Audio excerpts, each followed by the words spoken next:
Hello friends, मेरा नाम है तेजेंद्र भारद्वाज।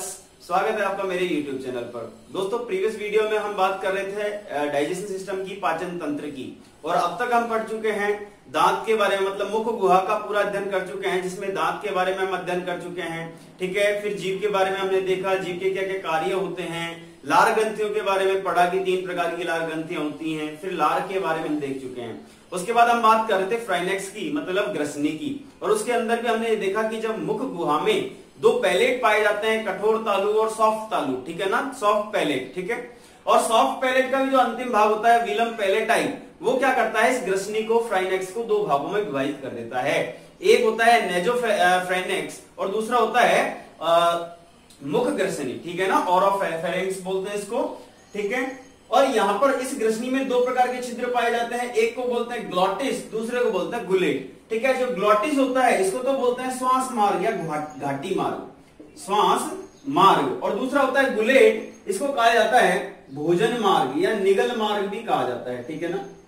अब देखिए, इसके आगे हमने ये देखा था कि एपिग्लोटिस होता है, मतलब एक संरचना होती है। विलम पैलेटाई जो होता है ना, जब भोजन अपन निगलते हैं तो ये क्या कार्य करता है, इस श्वास मार्ग को, ट्रैकिया को क्या कर देता है, बंद कर देता है, ताकि भोजन सीधा का सीधा कहां चला जाता है, स्टोमक में चला जाता है, ग्रासनाल के थ्रू, ठीक है ना। यहां तक हम पढ़ चुके थे। इसके बारे में, एपिग्लोटिस के बारे में एक छोटी सी बात और है। एपिग्लोटिस का कार्य हम पढ़ चुके थे, एपिग्लोटिस का कार्य तो हम पढ़ चुके थे, और एपिग्लोटिस को क्या कहा जाता है, ट्रैफिक पुलिसमैन भी कहा जाता है, पुलिसमैन भी कहा जाता है, ठीक है दोस्तों। ये हो गई पूरी ग्रसनी की बात। आज हम शुरू करेंगे ओसियोफेगस से, मतलब ग्रासनाल से शुरुआत करते हैं, ठीक है। तो चलिए शुरू करते हैं। ग्रासनाल दोस्तों, इसको क्या ग्रसिका भी कहा जाता है, ठीक है ना, और ओसियोफेगस भी कहा जाता है। अब देखिए, ये वाला जो पोर्शन है यहां से ग्रसिका, ग्रसनी के अंतिम भाग से और आमाशय को जोड़ने वाली संरचना क्या कहलाती है, ग्रासनाल कहलाती है, ग्रसिका कहलाती है, ठीक है। और यह क्या होती है, यह सीधी चौड़ी नलिका होती है। पहली बात, चौड़ी नलिका होती है।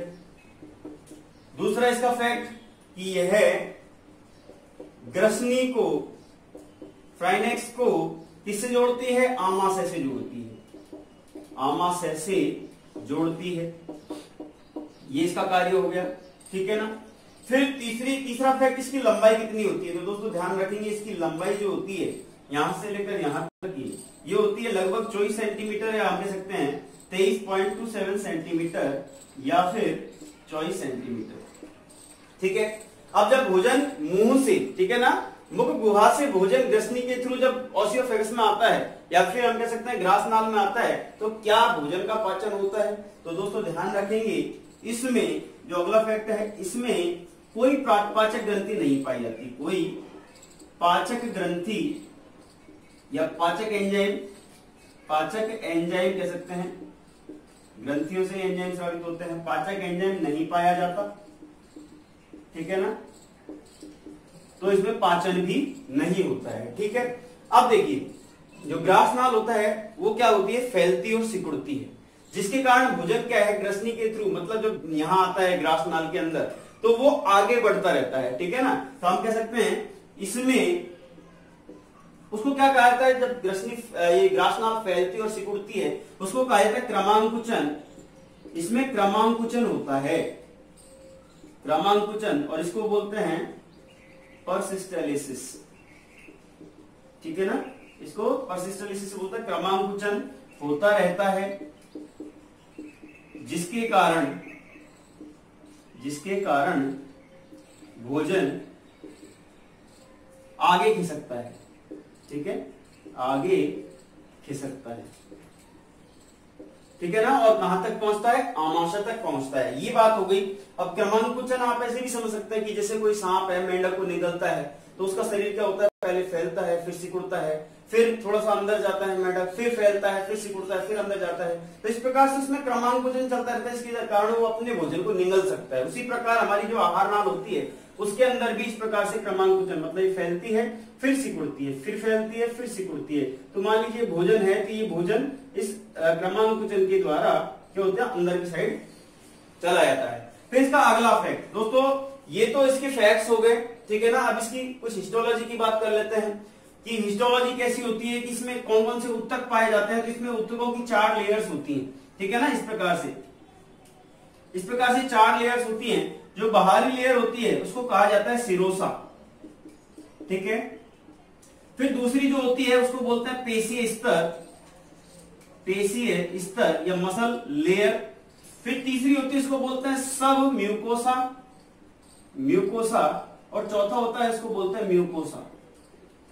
अब बात आती है कि इसको यहां समझाने की जरूरत क्या है। तो दोस्तों ये जो 4 लेयर्स हैं, ये ग्रासनाल में, मतलब ग्रसिका में, आमाशय में और छोटी आंत में, इन तीनों में भी पाए जाते हैं, ठीक है ना। ये कॉमन होते हैं, ये मतलब इनसे इनकी दीवारें बनी होती है इन 4 लेयर्स से, ठीक है ना। और जब हम स्टोमक पढ़ेंगे उसमें जो HCl होता है स्टोमक के अंदर, वो प्रबल अम्लीय होता है। तो उससे इस आमाशय भित्ति की सुरक्षा कौन करता है, वो म्यूकोसा ही करती है। मतलब इसको क्या कहा जाता है, श्लेष्मा कहा जाता है, ठीक है। और ये किसका स्राव करती है, श्लेष्मा का स्राव करती है, जिसे ये HCl को आमाशय भित्ति तक नहीं पहुंचने देता। अदरवाइज क्या हो जाता है, अल्सर रोग हो जाता है, ठीक है। सिरोसा की बात करते हैं, यहां लिख देता हूं। जो सिरोसा होता है, तो सिरोसा क्या होता है, इलास्टिक पेशियों से बना होता है, इलास्टिक उत्तकों से बना होता है, इलास्टिक उत्तक से बना होता है, ठीक है। तभी तो ये फैलेगी सिकुड़ेगी, मतलब इसमें इलास्टिसिटी चाहिए।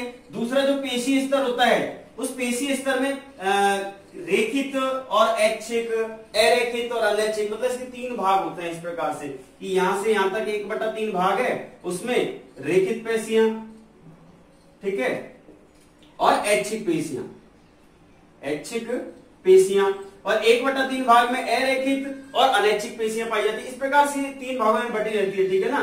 जो रेखित और ऐच्छिक पेशियां होती हैं, जो हमारी जीभ होती है, वो क्या करती है, भोजन को पीछे की तरफ धकेलती है। तो जो रेखित ऐच्छिक पेशियां होती हैं, वो उनको मतलब हम निगलते हैं ना, यहां से निकलने के बाद में यहां से जो निगलते हैं, वो रेखित पेशियां होती हैं, ठीक है ना।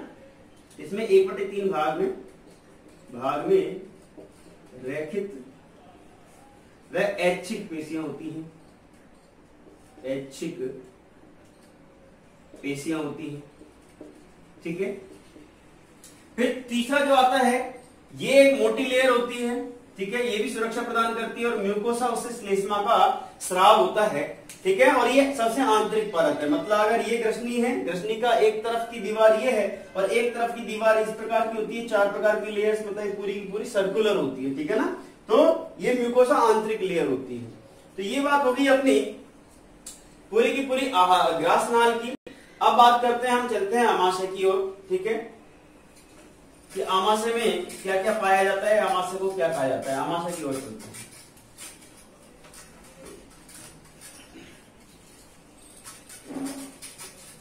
तो दोस्तों ध्यान रखेंगे, आमाशय, इसको पेट भी कहा जाता है। आमाशय, इसको क्या कहा जाता है, पेट भी कहा जाता है, या स्टोमक। अब देखिए, समझिए इसके बारे में। इसका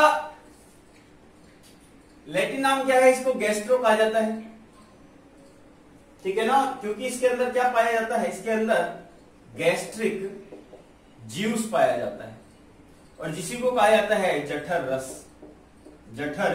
रस। दूसरा फैक्ट क्या है कि जो हमने क्या एलिमेंट्री कैनाल की बारे में बात की थी, जो कि कहां से शुरू होती है, मुख गुहा से शुरू होती है, और कहां पर खत्म होती है, यहां पर मलाशय होता है, जो बड़ी आंत का तीसरा भाग होता है वहां पर। तो एलिमेंट्री कैनाल का मतलब ये जो हम पाचन नली कह सकते हैं, इस पाचन नली का सबसे बड़ा पेशीय अंग है, मतलब मसल से बना हुआ है।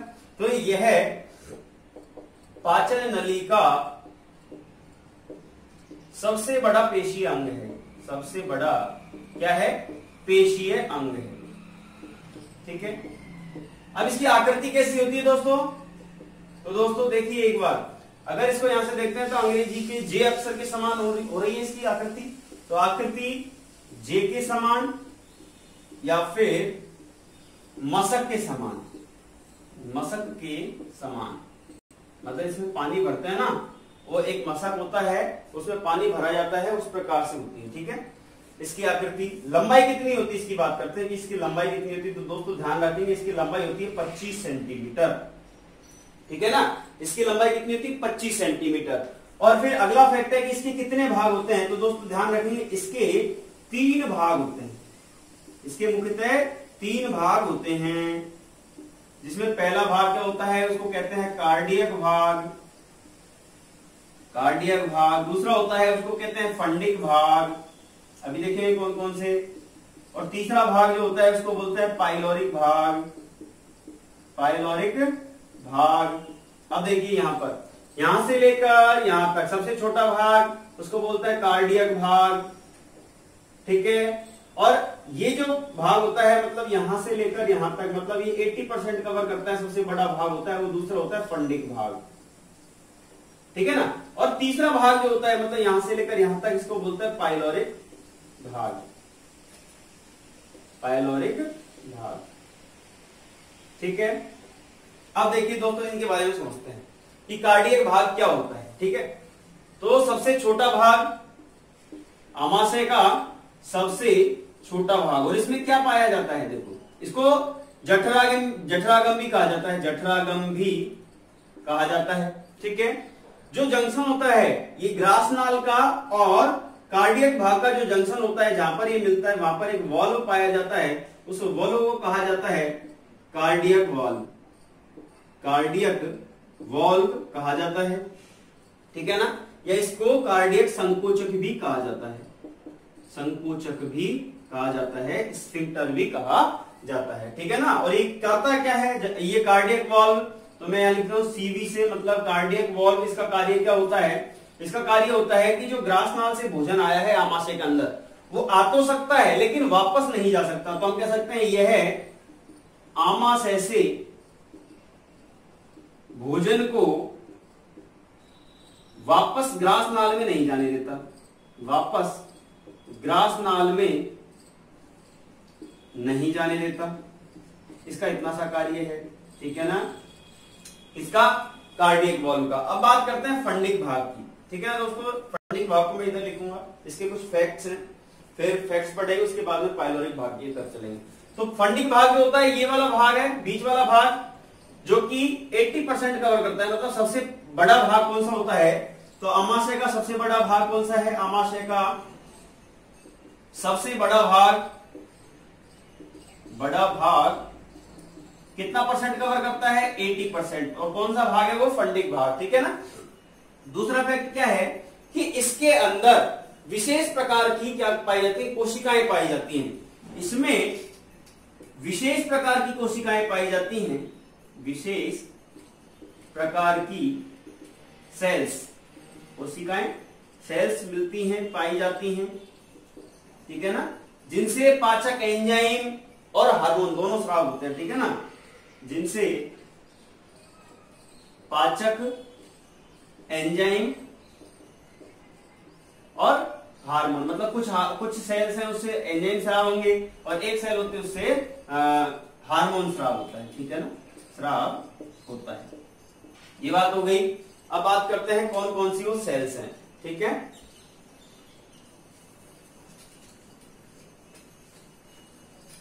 अब देखिए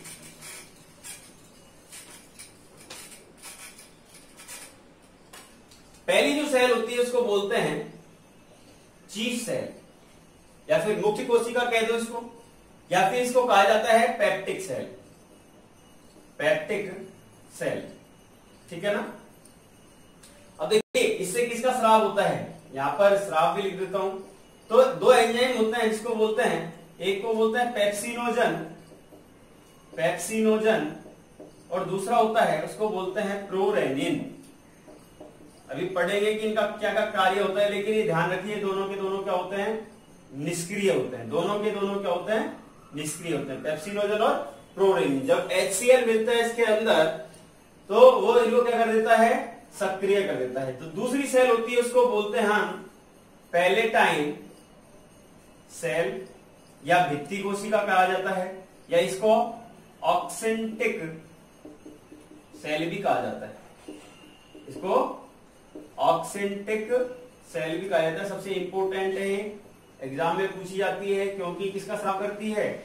यह स्राव करती है HCl का, हाइड्रोक्लोरिक अम्ल का, HCl का। ठीक है ना। दूसरा कार्य क्या है इसका? जो विटामिन B12 होता है उसका भी अवशोषण करती है, उसका भी अवशोषण करती है। ठीक है, ये बात हो गई। तीसरी जो होती है सेल, उसको क्या कहा जाता है? तो दोस्तों तीसरी सेल होती है ना, उसको बोलते हैं जी सेल। ठीक है ना, नाम इसका जी सेल। और किसका स्राव करती है? एक हार्मोन होता है, इसको बोलते हैं गैस्ट्रिन हार्मोन। ठीक है ना, गैस्ट्रिन हार्मोन। और गैस्ट्रिन हार्मोन का क्या कार्य होता है? तो दोस्तों गैस्ट्रिन हार्मोन जो हमारा आमाशय होता है उसको संकेत देता है, एक्साइट करता है। किसके लिए? आमाशय को। मतलब ये है आमाशय को जठर रस के लिए, आमाशय को जठर रस के सीक्रेशन के लिए। गैस्ट्रिन, देखो नाम किससे पता चल रहा है? आमाशय को गैस्ट्रो कहा जाता है। ठीक है, जठर रस को गैस्ट्रिक ज्यूस कहा जाता है, और हार्मोन है वो गैस्ट्रिन है। मतलब तीनों गैस्ट्रो से संबंधित है। तो आमाशय को जठर रस के सीक्रेशन के लिए क्या करता है? एक्साइट करता है। कौन सा? Gastrin hormone. और जो चौथी सेल होती है, जो होती है म्यूकोसा। अभी हमने बात की थी, ग्रास नाल में 4 प्रकार के स्तर पाए जाते हैं, उसी प्रकार आमाशय में भी 4 प्रकार के स्तर पाए जाते हैं। उसी प्रकार ग्रसनी जो होती है उसमें भी 4 प्रकार के स्तर पाए जाते हैं, जिसमें पहला होता है सिरोसा, दूसरा होता है पेशी स्तर, और तीसरा होता है सब म्यूकोसा या अध्यश्लेष्मिक, और चौथा होता है उसको बोलते हैं श्लेष्मिक या श्लेष्मा। ठीक है ना। तो ये क्या करता है? स्राव क्या करता है? श्लेष्मा का। यह स्राव क्या करता है? श्लेष्मा का। और कार्य क्या है श्लेष्मा का? HCl से, जो हाइड्रोक्लोरिक अम्ल है, आमाशय भित्ति की सुरक्षा, आमाशय भित्ति की सुरक्षा। ठीक है ना, ये इसका कार्य हो गया। अब देखिए, जो हमने कहा कि जठर रस का स्राव करता है, उस जठर रस के अंदर भी कुछ एलिमेंट पाए जाते हैं, जैसे पेप्सिनोजन, फ्लोरेनिन, ये भी उसी में मिला हुआ होता है। HCl तो होता ही होता है। ठीक है ना। उसके अलावा क्या होता है? वाटर होता है। उसके अलावा क्या होता है? जठर एमाइलेज होता है। ठीक है ना। ये सारे के सारे कुल मिलाकर बनाते हैं जठर रस को। ठीक है ना। अब देखते हैं गैस्ट्रिक जूस की, गैस्ट्रिक जूस को देखते हैं कि गैस्ट्रिक जूस का क्या क्या एलिमेंट है, या उसका जो कंटेंट है वो किस किस से मिलकर बना है।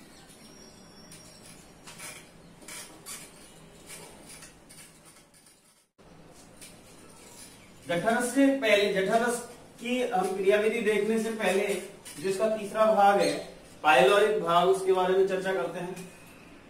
जो पाइलोरिक भाग है ज्यादा बड़ा नहीं है। ठीक है ना। सबसे बड़ा तो कौन सा भाग होता है? फंडिक भाग होता है सबसे।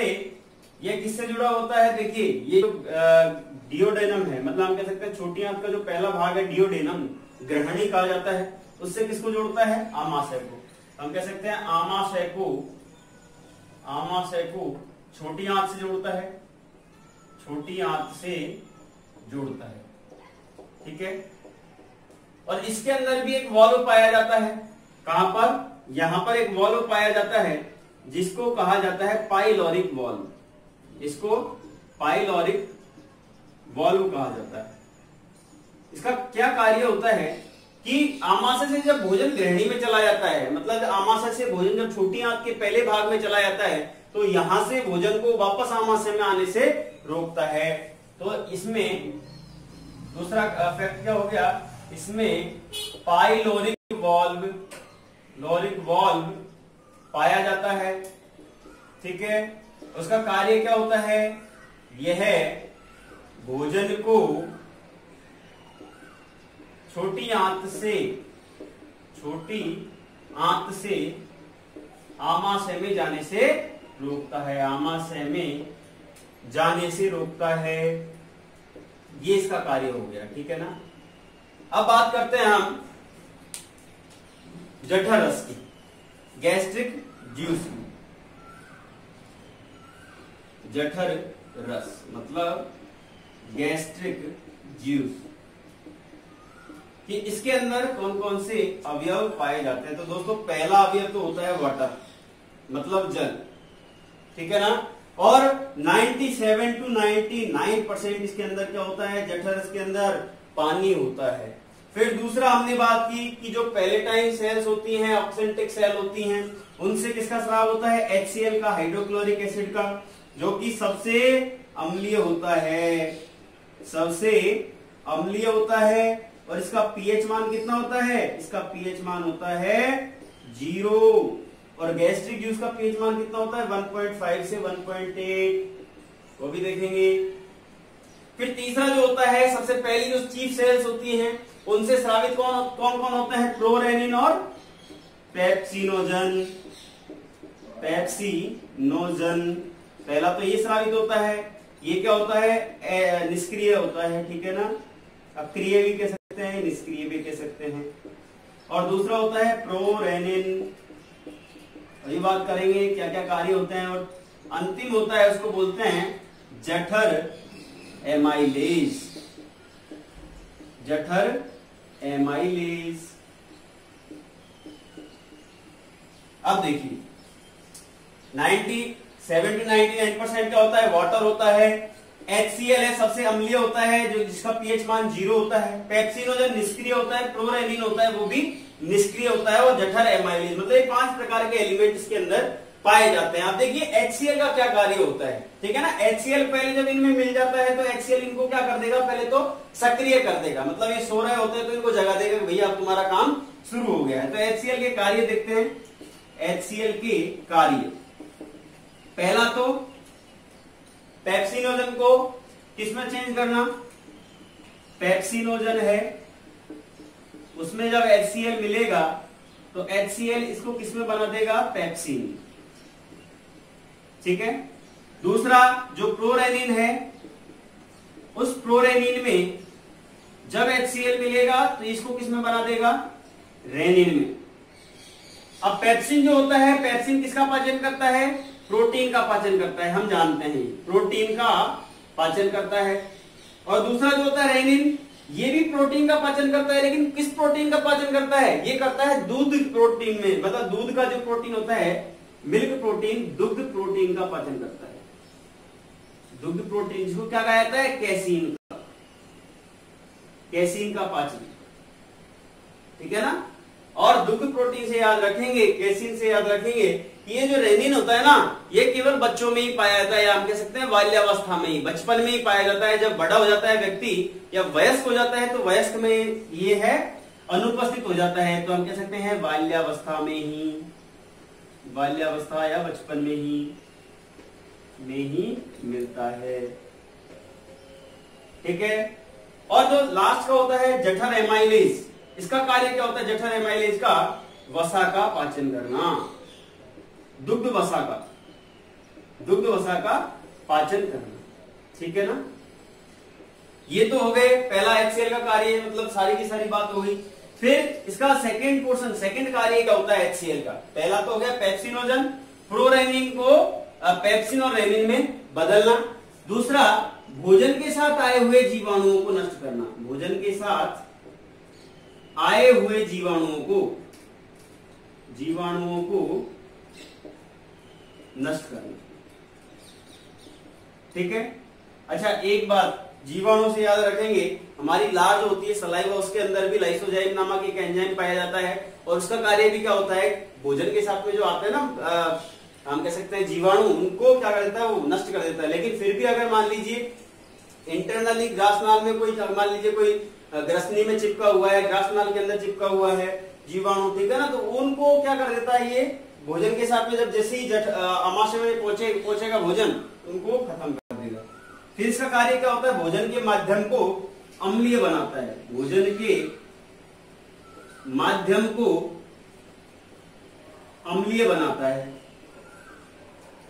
ठीक है। अब कैसे, जो पेप्सिन पाचन करता है प्रोटीन का, और रेनिन करता है दुग्ध प्रोटीन का, तो ये कब करेगा? जब पेप्सिन को क्या मिलेगा? अम्लीय माध्यम, मतलब कुछ माहौल मिलेगा, तब जाके अपनी क्रिया शुरू करेगा। ठीक है ना। और जो अंतिम इसका कार्य है, देखिए यहाँ पर दो प्रकार के हमने वॉल्व्स देखे थे, तो कार्डियक वॉल्व होता है और दूसरा पाइलोरिक वॉल्व होता है। तो इन दोनों का खुलना कौन नियंत्रित करता है? वो करता है HCl। ठीक है ना। तो हम कह सकते हैं कार्डियक व पाइलोरिक वाल्व के खुलने व बंद होने को नियंत्रित करता है, कंट्रोल करता है। ठीक है, ये इसके कार्य हो गए HCl के। अब दोस्तों ध्यान रखेंगे, इसके बाद में एक छोटा सा पॉइंट देखेंगे हम। इसके बाद में एक छोटा सा पॉइंट देखेंगे।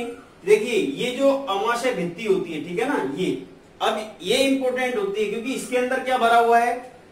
HCl भरा हुआ है, मतलब सबसे प्रबल अम्लीय अम्ल भरा हुआ है। ठीक है ना। और बहुत ज्यादा अम्लीय होता है। अब अगर मान लीजिए ये जो अम्ल है, ये अगर वॉल्व भित्ति तक, ये आमाशय की जो भित्ति है, बाहर की जो सरफेस है, वहां तक पहुंच जाएगा, तो वहां से एक रोग हो जाएगा जिसको कहते हैं अल्सर। मतलब ये आमाशय भित्ति को क्या कर देगा? डैमेज कर देगा। और उसको रोकता कौन है? मतलब HCl को भित्ति तक जाने से कौन रोकता है? उस HCl को भित्ति तक जाने से रोकता है म्यूकोसा। और म्यूकोसा क्या होता है? एक लेयर होती है, आंतरिक सतह होती है, सरफेस होती है, जिससे श्लेष्मा नामक पदार्थ का स्राव होता है। ठीक है ना। अब यहां बात करते हैं म्यूकोसा की। म्यूकोसा जो अभी बात कर चुके हैं, श्लेष्मा का स्राव करता है, श्लेष्मा का स्राव।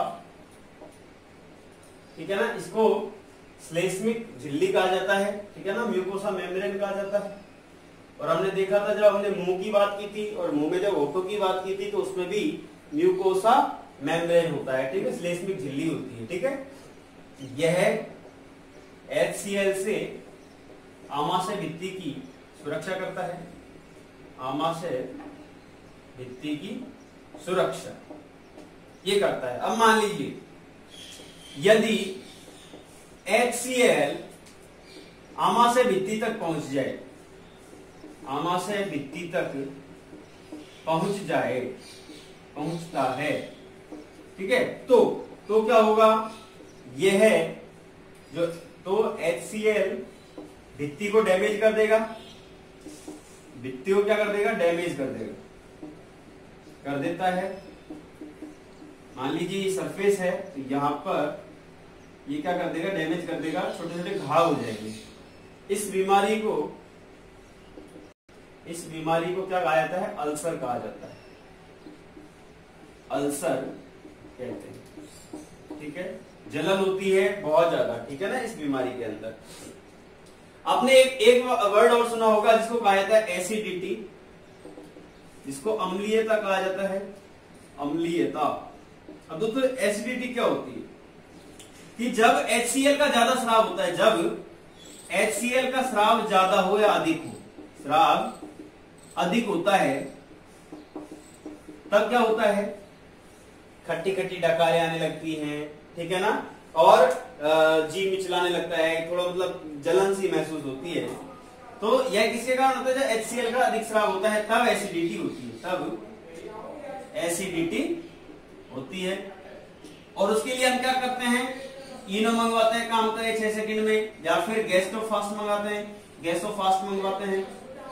ठीक है ना। इनमें क्या होता है? दोनों के अंदर, इनके अंदर होता है मैग्नीशियम हाइड्रोक्साइड। और जब ये HCl के साथ में मिलता है, तो ये क्या बना देता है? साल्ट बना देता है। ये क्या बना देता है? साल्ट बना देता है और वाटर को रिलीज कर देता है। ठीक है ना। ये होता है साल्ट और ये वाटर को रिलीज कर देता है। ठीक है ना। इसको क्या कहा जाता है? मैग्नीशियम हाइड्रोक्साइड, मैग्नीशियम हाइड्रोक्साइड, या फिर इसी को कहा जाता है milk of magnesia, milk of magnesia. ठीक है दोस्तों, अब बात करते हैं आंत की, मतलब इंटेस्टाइन की। दोस्तों मनुष्य के शरीर में दो प्रकार की आंत पाई जाती हैं, इंटेस्टाइन पाई जाती है। एक होती है स्मॉल इंटेस्टाइन, दूसरी होती है लार्ज इंटेस्टाइन, ठीक है ना। एक को कहा जाता है छोटी आंत और दूसरे को कहा जाता है बड़ी आंत। और इन दोनों के भी तीन तीन भाग होते हैं, ठीक है। अब हम इसको यहां से मिटा देते हैं। इतना तो हम समझ चुके हैं। बात करते हैं इंटेस्टाइन, इसको आंत्र कहा जाता है, ठीक है। तो हम कह सकते हैं पाचन नली का सबसे लंबा भाग है, ठीक है। दो प्रकार की होती है, पहली होती है स्मॉल और दूसरी होती है लार्ज। मतलब पहली छोटी आंत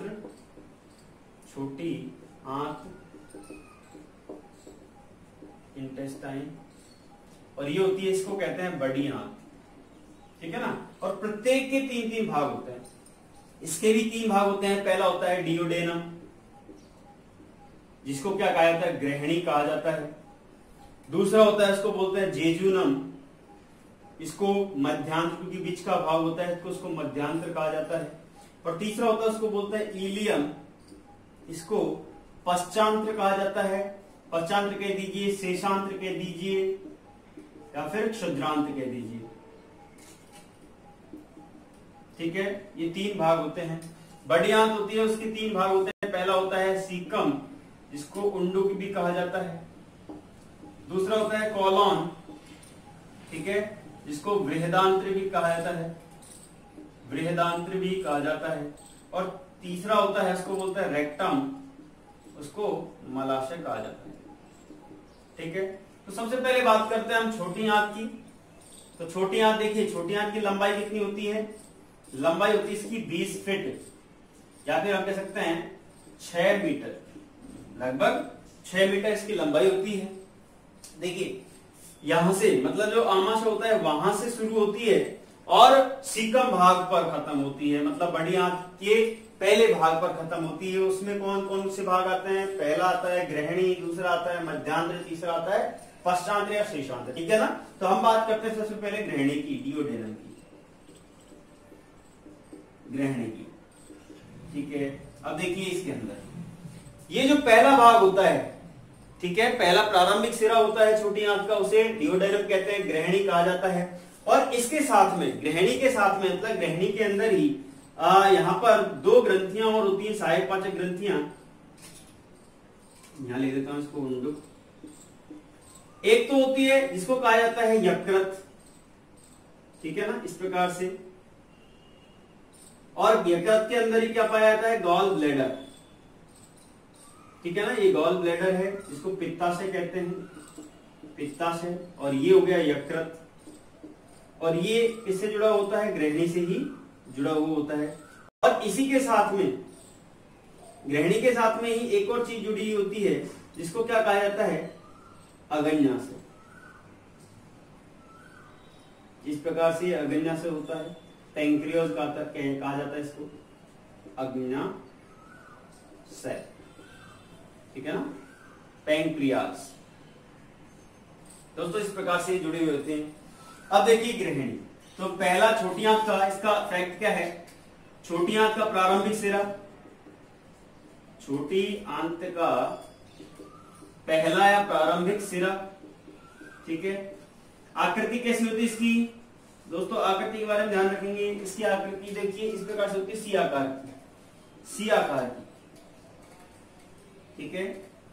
और फिर तीसरा फैक्ट देखते हैं कि इसी के साथ में, ग्रहणी के साथ में ही, मतलब कौन कौन सी नलिकाएं जुड़ी होती है? एक तो पित्त नलिका, और दूसरी होती है अग्न्याशयिक नलिका जुड़ी होती है। तो इसी से, ग्रहणी से ही पित्त नलिका या पित्त नली व अग्न्याशय नली जुड़ी रहती है। इससे किसका स्राव होगा? पित्त नली से बाइल जूस का, पित्त रस का, और अग्न्याशय नली से पैंक्रियाटिक जूस का या अग्न्याशयिक रस का, ठीक है ना। और सबसे पहले ध्यान रखेंगे, सबसे पहले इसको, अब जब अपन पित्ता इसकी बात करेंगे अग्न्याशय रस की, तब इसको देखेंगे। दोस्तों अब देखेंगे कि ये जो डिओडेनम है इसे दो प्रकार के हार्मोन्स का स्राव होता है, ठीक है ना। दो प्रकार के हार्मोन का स्राव होता है, वो कौन कौन से होता है उसके बारे में चर्चा करते हैं और उनका क्या क्या कार्य होता है। देखिए पहला जो होता है, ग्रहणी से दो हार्मोन स्रावित होता है, हार्मोन स्रावित होते हैं। देखिए पहला जो होता है उसको बोलते हैं सीक्रेटिन, सीक्रेटिन, और दूसरा होता है उसको बोलते हैं हेपेटोक्राइनिन, ठीक है ना, इसको बोलते हैं हेपेटोक्राइनिन। सीक्रेटिन की बात करेंगे, जब हमने ग्रंथि तंत्र पढ़ा है तो ग्रंथि तंत्र के शुरुआत में सबसे पहला जो हार्मोन आता है दैट इज सीक्रेटिन, ठीक है ना। और हार्मोन का क्या होता है, सीक्रेशन होता है। कोई भी हार्मोन या एंजाइम का क्या होता है, स्राव होता है, सीक्रेशन होता है। ये जो वर्ड आया ना सीक्रेशन, वो वर्ड कहां से आया है, सीक्रेटिन से ही आया है, ठीक है ना। और ये सबसे पहला हार्मोन था जो खोजा गया था, खोजा जाने वाला पहला हार्मोन, फर्स्ट हार्मोन। और इसकी खोज किसने की थी, हम उसमें पढ़ चुके हैं। दो वैज्ञानिक थे, स्टर्लिंग एंड वेलिस, इन दोनों वैज्ञानिकों ने इसकी खोज की थी। सबसे पहला हार्मोन था सीक्रेटिन। करता क्या है, तो दोस्तों ध्यान रखेंगे, जो हमारा पैंक्रियाज होता है अग्न्याशय होता है, अग्न्याशय को आग्नेयसयिक रस के लिए पैंक्रियोटिक जूस के लिए एक्साइट करता है, ठीक है ना। ये इसका कार्य हो गया। दूसरा होता है हेपेटोक्राइनिन। तो इसका कार्य क्या होता है हेपेटोक्राइनिन का, इसका कार्य होता है कि जो हमारा पित्ताशय होता है, ठीक है ना, यकृत होता है, तो यकृत को पित्तरस के लिए या बाइल जूस के लिए एक्साइट करता है, बाइल जूस के स्राव के लिए क्या करता है, एक्साइट करता है। ये इसका कार्य होता है हेपेटोक्राइनिन का, ठीक है ना। अब बात करते हैं, देखिए पैंक्रियाटिक जूस की हमने बात की कि पैंक्रियाटिक जूस के स्राव के लिए उत्तेजित कौन करता है, सीक्रेटिन करता है, ये हार्मोन। और पैंक्रियाटिक जूस का ही स्राव सबसे पहले होता है। इसके अंदर ये जो ग्रहणी होती है उसके अंदर सबसे पहले किसका स्राव होता है, ग्रहणी में पैंक्रियाटिक जूस का स्राव सबसे पहले होता है, स्राव सबसे पहले होता है। और दोस्तों ध्यान रखेंगे कि इसमें पैंक्रियाटिक जूस में कौन कौन सी चीजें पाई जाती हैं, तो पैंक्रियाटिक जूस में देखिए, पैंक्रियाटिक जूस में क्या क्या पाए जाते हैं। देखिए कार्बोहाइड्रेट के पाचन के लिए एमाइलेज पाया जाता है, एमाइलेज, ठीक है ना। दूसरा वसा के पाचन के लिए लाइपेज पाया जाता है, ठीक है ना। और प्रोटीन के पाचन के लिए ट्रिप्सिन और काइमोट्रिप्सिन, ट्रिप्सिन व काइमोट्रिप्सिन, ठीक है। तो एमाइलेज किसका पाचन करता है, एमाइलेज कार्बोहाइड्रेट का पाचन करता है, ठीक है ना। और लाइपेज वसा का पाचन करता है। और तीसरा ट्रिप्सिन काइमोट्रिप्सिन प्रोटीन का पाचन करता है। तो आप देखिए जब हमारे भोजन में तीनों एलिमेंट होते हैं, कौन से, कार्बोहाइड्रेट, वसा और प्रोटीन, ये तीनों के तीनों ही हमको क्या ऊर्जा प्रदान करते हैं, इन्हीं का पाचन होता है। बाकी विटामिन और खनिज लवणों की तो हम बात कर चुके हैं कि वो मेटाबॉलिक रेगुलेटर होते हैं, उनका पाचन नहीं होता है। इसका मतलब जब इसमें पैंक्रियाटिक जूस ही सबको पचा सकता है तो इसको क्या कह सकते हैं हम, इसको पूर्ण पाचक रस कहा जाता है। पैंक्रियाटिक जूस को इसको क्या कहा जाता है, पूर्ण पाचक रस, ठीक है। ये बात होगी। अब बात कर लेते हैं बाइल जूस की, पित्त रस की भी बात कर लेते हैं। दोस्तों अमाशय से एक चीज ध्यान रखेंगे, यहाँ पर अमाशय में जो अर्धपचित भोजन होता है उसको क्या कहते हैं, काइम कहते हैं। हम यहाँ लिख देता हूं, अमाशय का और आधा पचा हुआ भोजन, अर्धपचित भोजन, उसको क्या कहा जाता है, काइम कहा जाता है, काइम कहते हैं। और जो मुंह में हम जब लार मिल जाती है तो उसको क्या कहते हैं, उसको कहते हैं बोलस, इसको कहते हैं काइम, ठीक है ना। और अब बाइल जूस की बात करते हैं, पित्त रस की बात करते हैं। बाइल जूस, इसको पित्त रस कहते हैं, तो दोस्तों इसके बारे में ध्यान रखेंगे कि निर्माण कहां पर होता है इसका निर्माण होता है यकृत कोशिकाओं में। यकृत में निर्माण होता है कोशिकाओं में, ठीक है। फिर दूसरा निर्माण हो गया यकृत कोशिकाओं में। संचित कहां होता है? संचित होता है यकृत में ही। एक गॉल ब्लैडर पित्ताशय पाया जाता है, उस पित्ताशय में ये संचित होता है, पित्ताशय या फिर गॉल ब्लैडर। और इसका पीएच मान कितना होता है? तो दोस्तों इसका पीएच मान होता है 7.4 to 8.6, ठीक है ना, इसका पीएच मान होता है। और इसका कार्य क्या होता है? दोस्तों जो बाइल जूस होता है उसका कार्य होता है कि यह वसा जो होती है, वसा का पायसीकरण करता है, एमल्सिफिकेशन करता है, पायसीकरण करता है या एमल्सिफिकेशन, एमल्सिफिकेशन करता है। मतलब ये किसी चीज का पाचन नहीं करता है, ये केवल वसा का एमल्सिफिकेशन करता है, पायसीकरण करता है, जिससे वसा का क्षेत्रफल बढ़ जाता है और उसके पाचन में आसानी हो जाती है।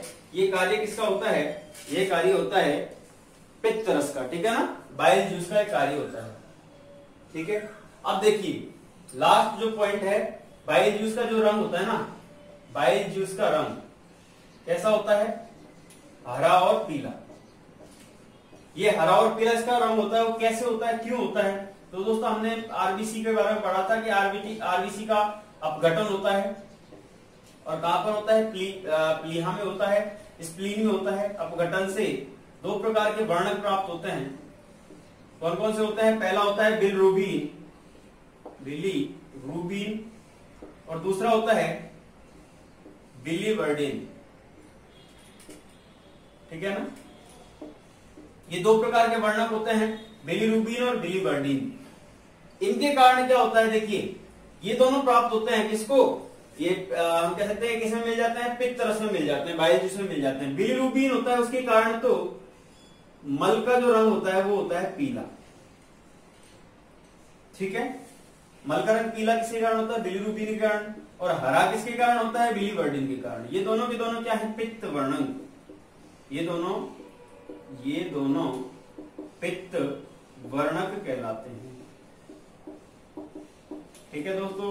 ये बाइल जूस की बात हो गई, तो आज के लिए इतना ही रखते हैं। हम बात कर चुके हैं ये पूरी की पूरी ग्रहणी के बारे में कि ग्रहणी में भी पित्ताशय यकृत से जुड़ी नलिकाएं और अग्न्याशय से जुड़ी नलिकाएं मिलती हैं और ग्रहणी के द्वारा दो हार्मोनों का स्राव होता है, जो हमने पढ़ चुके हैं। सीक्रेटिन जो पहला हार्मोन था, स्टर्लिंग और बेलिस ने इसकी खोज की थी, ठीक है। उसके बाद हमने बाइल जूस की बात कर चुके हैं। पैंक्रेटिक जूस को पूर्ण पाचक रस कहा जाता है और पैंक्रेटिक जूस में ही एमाइलेज जो कि कार्बोहाइड्रेट का पाचन करता है, लाइपेज वसा का पाचन करता है, ट्रिप्सिन और काइमोट्रिप्सिन प्रोटीन का पाचन करता है। हमने ये भी देखा था कि पेप्सिन जो होता है, पेप्सिनोजन और प्रोरेनिन, ठीक है ना, वो भी प्रोटीन का पाचन करते हैं। तो दोस्तों हमने पहले पढ़ चुके हैं कि प्रोटीन एक बड़ी संरचना है और उसके सबसे छोटी संरचना होती है अमीनो एसिड। तो उसको तोड़ने में इनका मतलब हम कह सकते हैं ट्रिप्सिन, काइमोट्रिप्सिन, पेप्सिन, रेनिन सबका योगदान रहता है, ठीक है दोस्तों। तो आज के लिए इतना ही रखते हैं। प्लीज वीडियो अगर अच्छा लगा हो तो प्लीज वीडियो को लाइक कीजिए, शेयर कीजिए और सब्सक्राइब कीजिए। बहुत बहुत धन्यवाद।